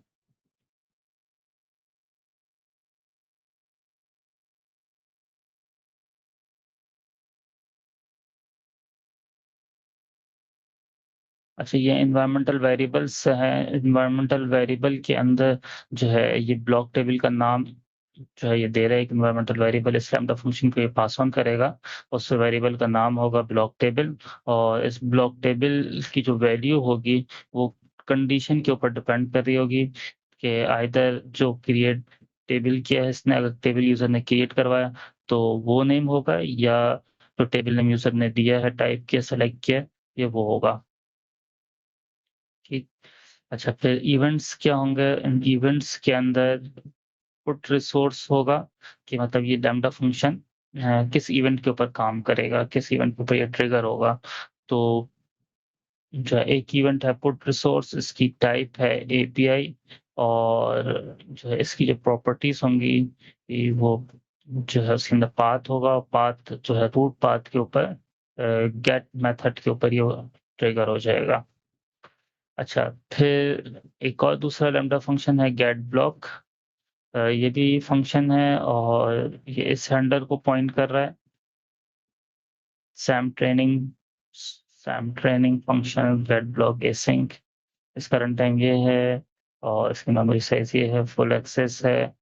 ब्लॉक टेबल का वेरिएबल इसी तरह से इनपुट हो रहा है। इवेंट ये है कि आईडी इसको ये एक्सपेक्ट कर रहा होगा अपने पाथ के अंदर। तो ये मेथड ये ट्रिगर हो जाएगा गेट रिक्वेस्ट के साथ, गेट मेथड के साथ। ऐड ब्लॉक जो है अंडर काम करेगा, फुल एक्सेस के ऊपर अवेलेबल है, वेरिएबल उसी तरीके से इनपुट हो रहा है। इवेंट जो है उसके अंदर ये इस रूट पाथ के ऊपर पुट की रिक्वेस्ट के साथ ही काम करेगा, पुट मेथड के साथ।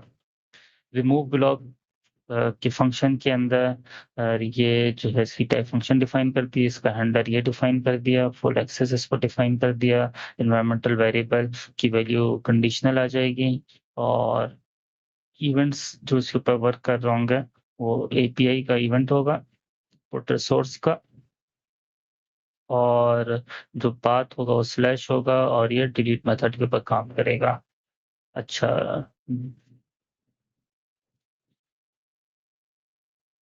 इसको हम बंद करते हैं। Get block, get block at block table. अच्छा, अब यहाँ पर अगर आप देखें तो ये इसकी डेटा टाइप है गेट ब्लॉक्स की फंक्शन, एडब्ल्यूएस सर्वलेस फंक्शन, और यहाँ पर जो है बिग ब्लॉक टेबल डिफाइन हुआ हुआ है, और इसकी टाइप है डायनामोडीबी टेबल। अच्छा, कंडीशन के ऊपर ही काम करेगा। क्रिएट ब्लॉक टेबल अगर जो है क्रिएट करना है तो जो है ये क्रिएट कर रहा होगा, और टेबल नेम जो है टेबल नेम जनरेटेड, अगर टेबल नेम जनरेटेड है तो AWS नो वैल्यू, अदरवाइज जो है ब्लॉक टेबल नेम। ठीक है, तो अगर टेबल नेम यहाँ पे जनरेट हुआ है इस कंडीशन और इस फंक्शन के केस में, तो ये उसको रेफर कर लेगा, और जो है अदरवाइज जो है ये जो ब्लॉक टेबल नेम जो यूजर ने इनपुट किया होगा ये इसको एक्सेप्ट कर लेगा। एट्रीब्यूट डेफिनेशन आईडी, आईडी की टाइप स्ट्रिंग है, और जो है यहाँ पे की स्कीमा जो है आईडी यहाँ पे हैश फॉर्म में होगी, और प्रोविजन थ्रूपुट रीड कैपेसिटी जो है इसको रेफर कर लिया कि रीड कैपेसिटी का जो इनपुट हमने ऊपर लिया है यहाँ पर इस पैरामीटर के अंदर, इसको ये रेफर कर रहा है यहाँ पर, और ये राइट कैपेसिटी के पैरामीटर पर रेफर कर रहा है। फिर आउटपुट क्या कर रहा होगा, ब्लॉक टेबल वैल्यू, और अगर ये कंडीशन क्रिएट हुआ है तो ये नेम दे देगा, और अगर क्रिएट नहीं हुआ टेबल तो ब्लॉक टेबल नेम जो यूजर ने इनपुट दिया है ये वो दे देगा। ठीक है, तो विजुअल स्टूडियो पे चलते हैं और एक सैंपल एप्लीकेशन क्रिएट कर लेते हैं।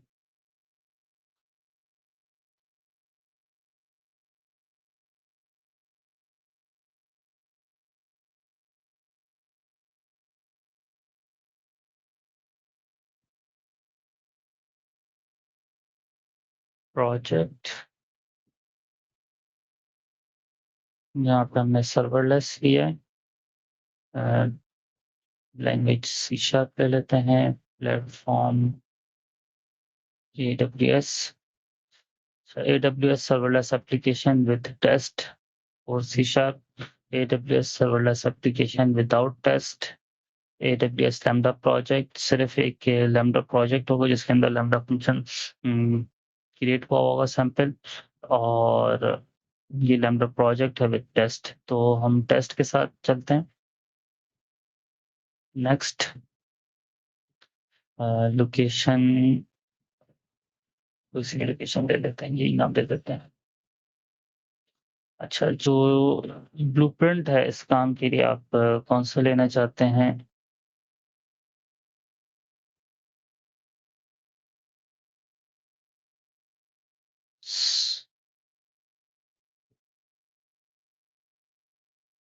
ASP.NET और वेब API, ठीक है, ये हम ले लेते हैं इससे।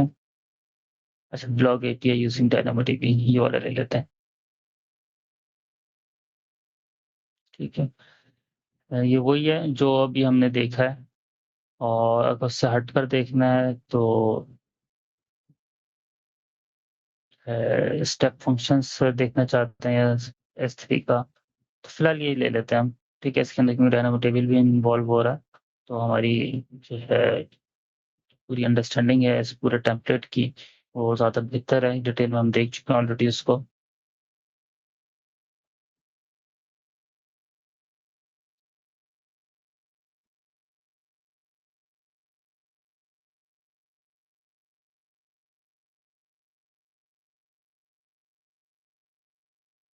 अच्छा, ये फंक्शन टेस्ट है, ये DDO है, एक simple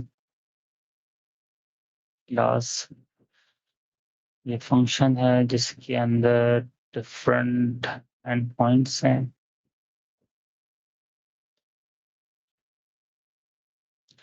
remove block, add block async, get block async, get blocks async, और ये कंस्ट्रक्टर आ गया इसका।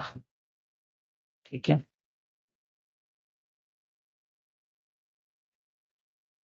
अच्छा, सर्वलेस टेम्पलेट आ गया ये वही टेम्पलेट है तो अभी हम देख रहे थे, तो इसकी डिटेल में हमें जाने की जरूरत नहीं है। अच्छा, अब इसे हम डिप्लॉय कर सकते हैं, पब्लिश ऑन AWS lambda।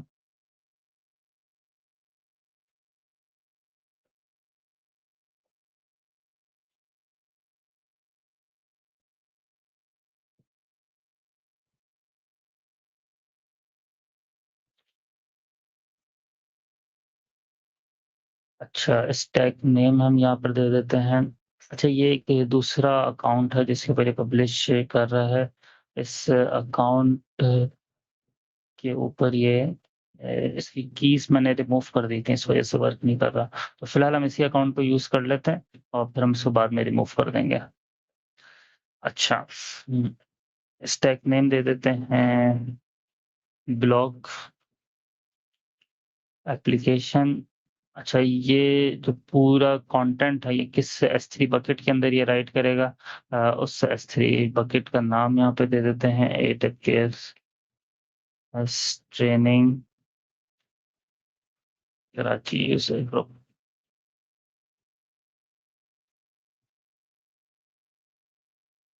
ठीक है, इसने क्रिएट कर दी बकेट। नेक्स्ट करते हैं, टेबल नेम। ठीक है, टेबल नेम जो है दे देते हैं ब्लॉक, ब्लॉग, और रीड कैपेसिटी 3 है, शुड क्रिएट टेबल। ठीक है, वही पैरामीटर सारा है। तो ठीक है, स्क्रीन पे इनपुट्स आ गए सारे। और पब्लिश।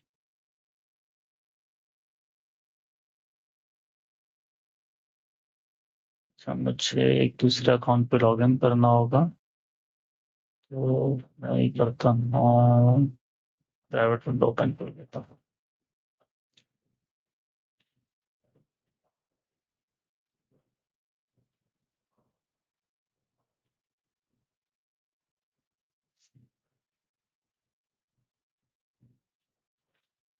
शायद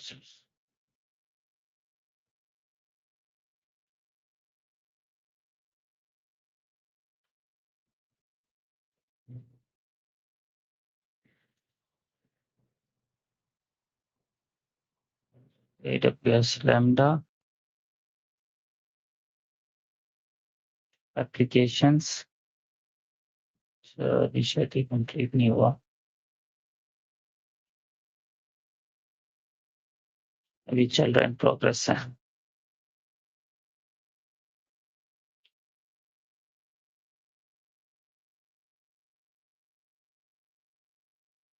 तो जब तक ये चल रहा है, हम यहाँ पे क्लाउड फॉर्मेशन पे जाते हैं।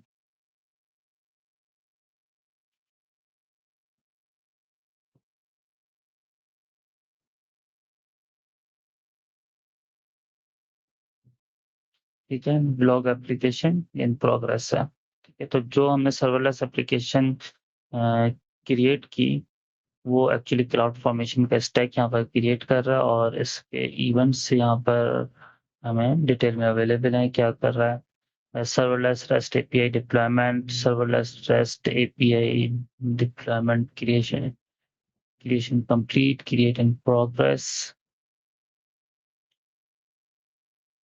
वेट करते हैं इसका।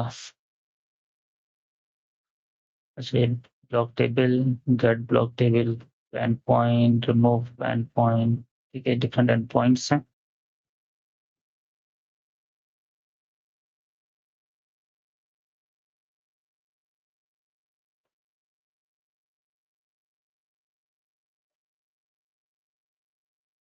अच्छा, जब तक ये डिप्लॉयमेंट चल रही है, हम जो है स्टेज वेरिएबल्स को देख लेते हैं। स्टेज वेरिएबल्स जो है वो वेरिएबल्स है, जैसे कि पहले बताया था कि स्टेजेस जो है डिप्लॉयमेंट्स होती हैं, या स्नैपशॉट्स होते हैं, या वर्जन होते हैं एपीआई के, जो कि उस जिस टाइम पे स्टेज क्रिएट किया गया या डिप्लॉयमेंट की गई, तो उस डिप्लॉयमेंट को ये रिप्रेजेंट कर रहा होता है। सही। और उस स्टेज के अंदर आप या उस डिप्लॉयमेंट के अंदर आप वेरिएबल्स डिफाइन कर सकते हैं, और उनकी इंटीग्रेशन जो है वो उन डिफरेंट एरी पॉइंट्स पे आप उन स्टेज वेरिएबल्स को यूज कर सकते हैं। तो स्टेज वेरिएबल्स का जो फॉर्मेट है, वो मैं आपको दिखाता हूँ। यहाँ पर पता नहीं अवेलेबल है कि नहीं।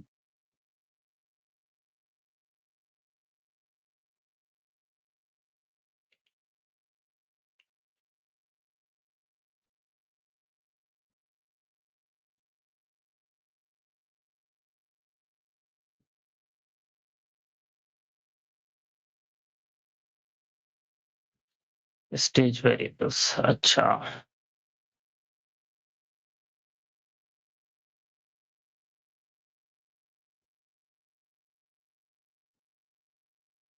अच्छा, देखिए यहाँ पे जो है कि स्टेज वेरिएबल को रेफर किया गया है इंटीग्रेशन के पॉइंट पे। इस रिसोर्स के ऊपर यहाँ जो है गेट मेथड पे लैम्डा फंक्शन की इन्वोकेशन डिफाइन की है, और instead of selecting the lambda function, यहाँ पे स्टेज वेरिएबल को रेफर किया गया है, स्टेज वेरिएबल्स डॉट जो भी वेरिएबल का नाम है आगे। ठीक। तो हम अगर अपनी एपीआई पर जाएं, तो हमारी एपीआई पर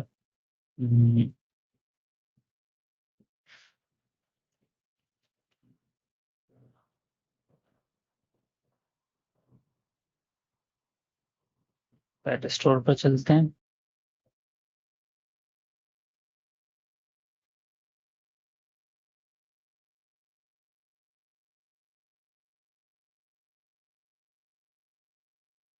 अच्छा, एक जो है स्टेज और क्रिएट कर लेते हैं, जैसे टेस्ट और डिप्लॉयमेंट। इसमें हम जो है 1254 वाले ही डिप्लॉयमेंट ले लेते हैं फिलहाल, बाद में अपडेट कर देंगे इसे। अच्छा, अब ये दो स्टेजेस अवेलेबल हो गई हैं और इन दोनों के ऊपर हम स्टेज वेरिएबल्स डिफाइन करते हैं। स्टेज वेरिएबल और वेरिएबल नेम होगा URL या फंक्शन नेम के देते हैं, फंक्शन नेम। और फंक्शन नेम की वैल्यू कुछ भी दे देते हैं, माई लैम्डा फंक्शन। ठीक है, और इसके अंदर वर्जन डिफाइन करना चाहें तो वर्जन डिफाइन कर सकते हैं यहाँ पे साथ, या मतलब जो भी वैल्यू आप लिखेंगे वो एज एज वहाँ पे पॉइंट हो जाएगी। तो अगर आप जो है हम जैसे कि टेस्ट एनवायरनमेंट पर हैं, तो आप जो है टेस्ट एलियास को टारगेट करना चाहते हैं, टेस्ट को टारगेट कर दें। ठीक है, इसको हमने दिया, कोई भी वैल्यू आप यहाँ पर दे सकते हैं जो कि वहाँ पर एज एज प्लेस हो जाएगी। और जहाँ पर आते हैं स्टेज वेरिएबल सेलेक्ट करते हैं,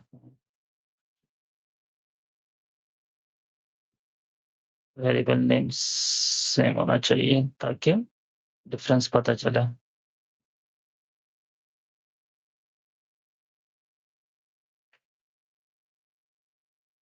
और माय फंक्शन डेफ। ठीक है, अब ये जो वैल्यू हमने दी है, इस वैल्यू को, और ये हमने स्टेज में दिया है। ठीक है, इस वेरिएबल को हम यूज कर सकते हैं अपनी रिसोर्सेस के साथ। फॉर एग्जांपल हम एक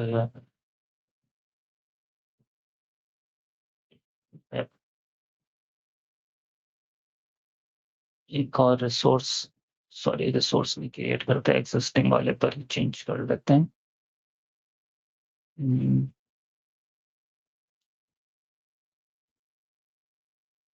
इंटीग्रेशन रिक्वेस्ट, लैम्डा फंक्शन है या यूआरएल है,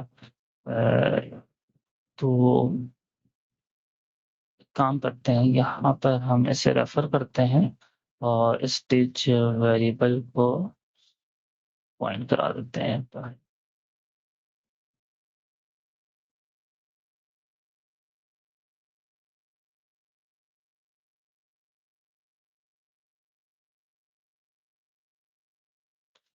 अच्छा, डॉलर साइन स्टेज वेरिएबल्स, ये कर्ली ब्रैकेट के साथ है। डॉलर साइन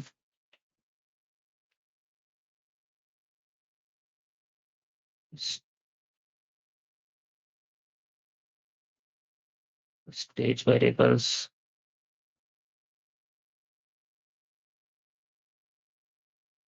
डॉट, इसे यूआरएल कर देते हैं फिलहाल, मैं इसको जाके चेंज कर दूंगा। ठीक है, अच्छा, you will not be able to retrieve the previous execution configuration। Okay ठीक है, मसला नहीं, क्या हुआ से।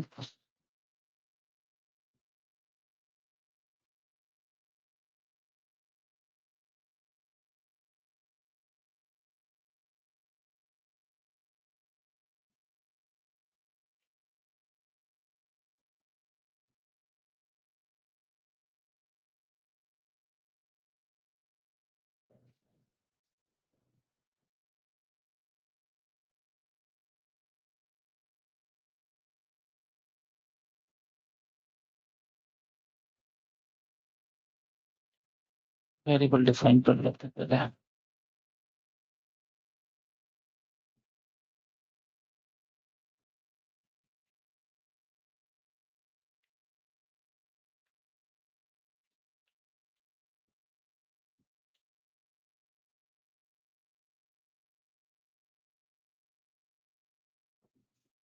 ये डेफ पे हमने दे दिया, और टेस्ट पे हम URL की वैल्यू दे सकते हैं yahoo.com। अच्छा, अब रिसोर्सेस पे चलते हैं। रिसोर्सेस पे हम जैसे डिफाइन कर रहे थे HTTP और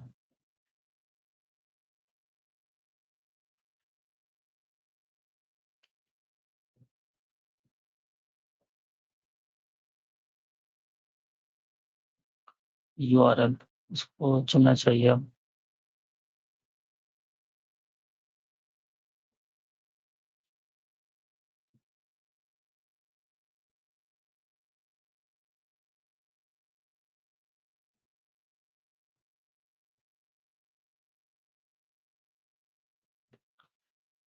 अच्छा,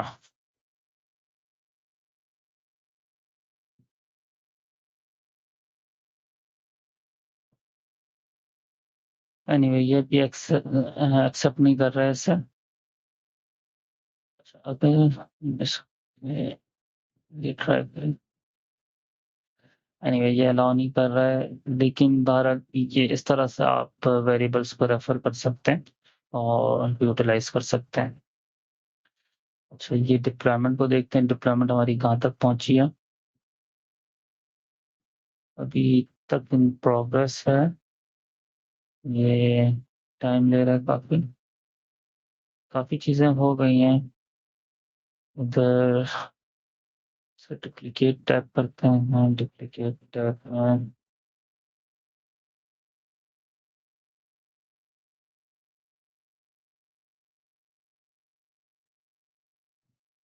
अच्छा कंप्लीट हो गया पर। अच्छा,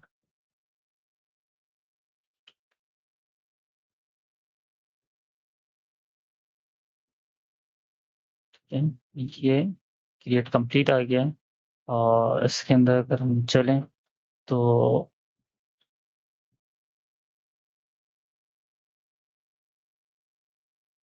यहाँ पर लैम्डा एप्लीकेशन पर नट सर्वर, और ये हमारी जो है लैम्डा फंक्शंस हैं।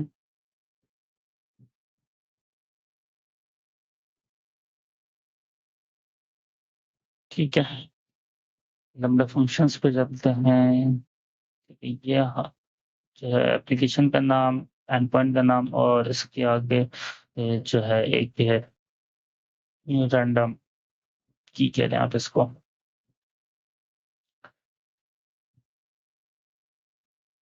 API गेटवे के साथ इसकी इंटीग्रेशन अवेलेबल है। और इस एंड पॉइंट पर चलते हैं।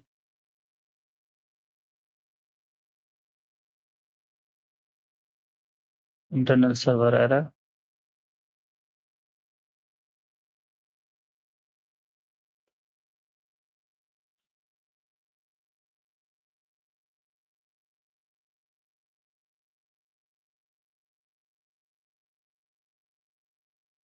किसी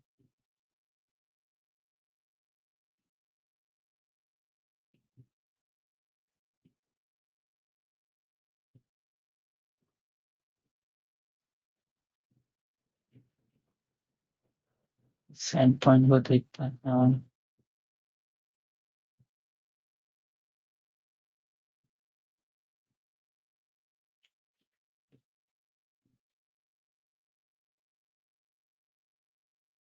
अच्छा, अभी इस लैम्डा फंक्शन में शायद कुछ प्रॉब्लम हो, या तो लैम्डा फंक्शन क्रैश कर रहा है या पीछे और कोई प्रॉब्लम है।